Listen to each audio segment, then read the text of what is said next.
I know you're going to hear me hard today, not because I'm one of the female speakers in the room, but I was also born in Kanke. But I'm also going to talk about something which is very, very important for us. It is a necessity. It is food. Just take a few seconds. Speak to the person next to you. Have a look at it. Have a look at him or her. Is food not important to him? Is food not an expression of love? Food is an emotion. It is as important for us as it is for us to breathe fresh air. It is as important for us to eat good food, nourish food. So today, I'm going to talk about 3 P's which are changing our plate today. These 3 P's also impact our climate. We are blessed. As Indians, we have got wisdom which has been passed on from generations to generation.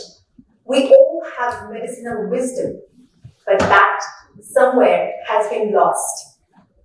We also inherit legacy. In our legacy, we have learned how to look after our climate, but somewhere there is a gap in between what we inherit and what we are doing today. And that is as a result of industrialization. It is very important for us to understand how that food came onto our plate today. How did we grow that food? How did we prepare that food? How we are preserving it and how we are cooking it, and most importantly, how we are putting it back into the earth. So here are my 3 P's today. Now, do you look at this box here? This box is a testament of what I have done to planet Earth. It is nothing more. It is just 1 liter of milk which is consumed by a single household in India. 60 packets of plastic coming from milk, just from a single household. It doesn't just end here. It comes from other kitchen waste as well, from groceries to other commodities which we bring, which are made up of plastic, into our kitchen. This is a testament to my future generation.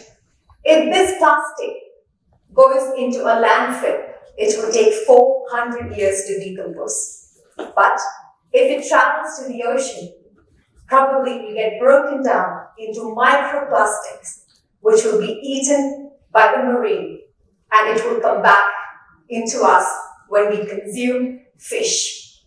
The story of plastic doesn't end here. It was born in the 1800s. Why? To conserve the elephants, where elephant ivory was used to replace the billiard balls. But once, which a great deed to save the elephant, who knew will be adapted by the plastic industry, especially it will end up into the food industry. This plastic is nothing else. It's obesogenic. It makes us fat. It's estrogenic. It disrupts our endocrine hormones. It disrupts our receptors.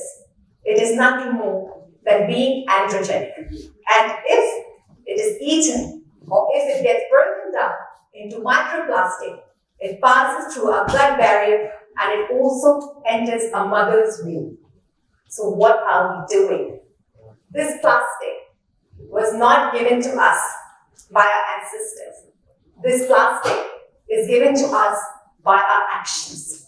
So today, have a look at some of the replacements, small things we can do to make a difference into our planet. Number 1, why don't we replace our PET bottles with ceramic jars? Why don't we replace our plastic dishes or microwave oven dishes into an iron karai? Why don't we replace our plastic cups and jars with brass, stainless steel, or silverware? Why don't we store our liquids in earthen pots or insulated flasks?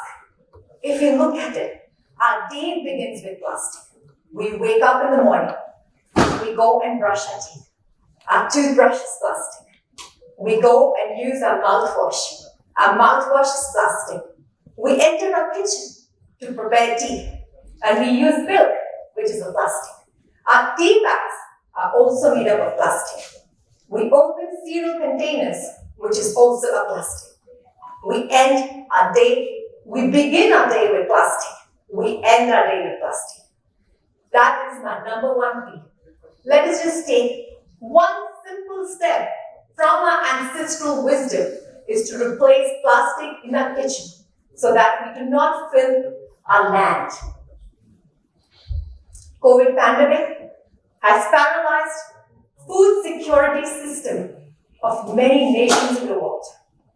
One side of the world is struggling to lose weight, while the other side of the world is struggling to gain weight. Evidence have emerged by the middle of this century, our climate threshold will be reached. We will not have enough food to meet the human civilization. So that brings to my second P, which is pesticide. Pesticide, especially DDT, was banned in Stockholm Convention in 2004. But unfortunately, it is still used in India. We all talk about organic farming. We want to eat organic food. There are people who are working on biodynamics, they're working on vertical kitchen gardens, and a lot more. But there is an issue. The experts, they say, we may not be able to fill the demands of human civilization by growing organic food. But there are advanced technologies as well, where they're talking about aeroponics, they're talking about hydroponics, they're talking about robotics, which is great. But that is advanced technology. We don't know when they will be available to us. And we have been talking about the action has to be taken now. It's a very special day today. No, it's not my birthday. Today, exactly 6 years ago, India signed Paris Agreement on 12th of December 2015. But where are we? Where are we today? We are still talking about climate change, but what action are we taking at an individual level as a community? So time is now. Let us reduce the landfill by composting our kitchen waste. Let us reduce our food wastage in the kitchen. If you look at this is a biodynamic plant which was set up by my mother. It is a very small gesture which we can do at an individual level to reduce the pesticides, to reduce the climate change, to support, to reduce global warming. Now take a deep breath. This is about my third P. You don't have to do much in this third P. It is very simple. It is plant-based. On and on, food industry, they have actually emphasized for their profit, not ours, that being vegetarians, we do not meet the requirement for proteins. The strongest man in the world is a vegetarian. The most intelligent man in the world was a vegetarian. We do not need proteins. As Indians, we are lucky enough, we inherit the genes to nourish our body. We do not need to have extra protein through meat and dairy. 1 acre of land, if used to grow potatoes, will give us 20,000 kilograms of potatoes.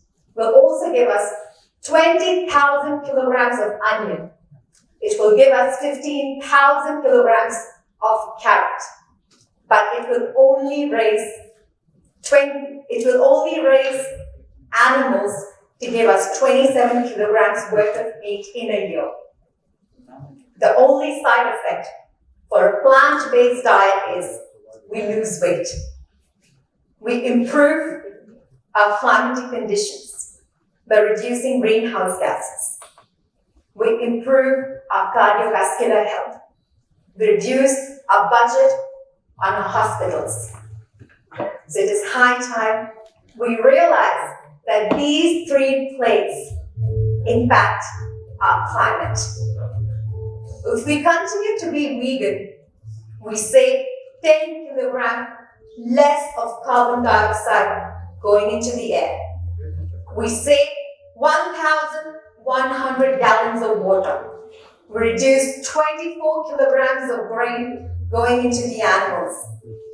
We save 30 square feet of forest land. We save a life of an animal. Ladies and gentlemen, every 10 seconds, 10,000 metric tons of greenhouse emission is expelled into the air by our actions. By the time we finish this conference, just wonder how many metric tons of how many metric tons of greenhouse gases will be expelled into the air by our actions. Issue of global warming should have never existed. And if it does exist, it means no progress. Because it is the consequence of our action, a human action. And the time is not yesterday. The time is not tomorrow. The time is not today. The time is now. Johar.